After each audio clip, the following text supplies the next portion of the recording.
বাংলাদেশের প্রাচীনতম এবং সর্ববৃহৎ মেডিকেল কলেজ হচ্ছে ঢাকা মেডিকেল কলেজ। এই ঢাকা মেডিকেল কলেজের পরিচালনা পর্ষদের বর্তমান যিনি সভাপতি, তিনি হচ্ছেন বাংলাদেশের অন্যতম একজন অসুস্থ ব্যক্তি, যিনি গত সংসদ নির্বাচনে সংসদ সদস্য হিসেবে নির্বাচিত হওয়ার পর এখন পর্যন্ত সংসদ কার্যক্রমে অংশগ্রহণ করতে পারেননি। এমনকি উনি দীর্ঘ 5 মাস বাংলাদেশের বাহিরে বিভিন্ন হসপিটালে চিকিৎসা নিচ্ছেন। তিনি হচ্ছেন বাংলাদেশের প্রবীণ রাজনীতিবিদ এবং ব্যাপক জনপ্রিয় নেতা মির্জা আব্বাস। তো উনি কেন এখানে সভাপতি হলো? উনি তো অসুস্থ, উনি তো জানেও না, বা উনি তো অ্যাপ্লিকেশনও করেন না যে আমার এখানে সভাপতিটা পাঠাই দেন। কারণ হচ্ছে ঢাকা মেডিকেল কলেজের অবস্থান ঢাকা 8 আসনের ভিতরে, আর এই আসনেরই এমপি হচ্ছেন মির্জা আব্বাস।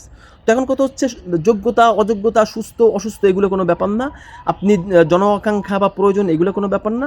যেহেতু উনি এমপি, উনি না হইতে চাইলেও ওনারে ওইখানকার সভাপতি করতে হইবে, বা ওনাকে করতে না চাইলেও ওনার হইতে হইবে। এখন দেখেন, যেই মেডিকেল কলেজের পরিচালনা পরিষদের সভাপতি অসুস্থ এবং গুরুতর অসুস্থ, তাই সেই মেডিকেল কলেজের কী হবে? রুগীর বা কী হবে? মেডিকেলের বা কী হবে? জনগণের বা কী হবে?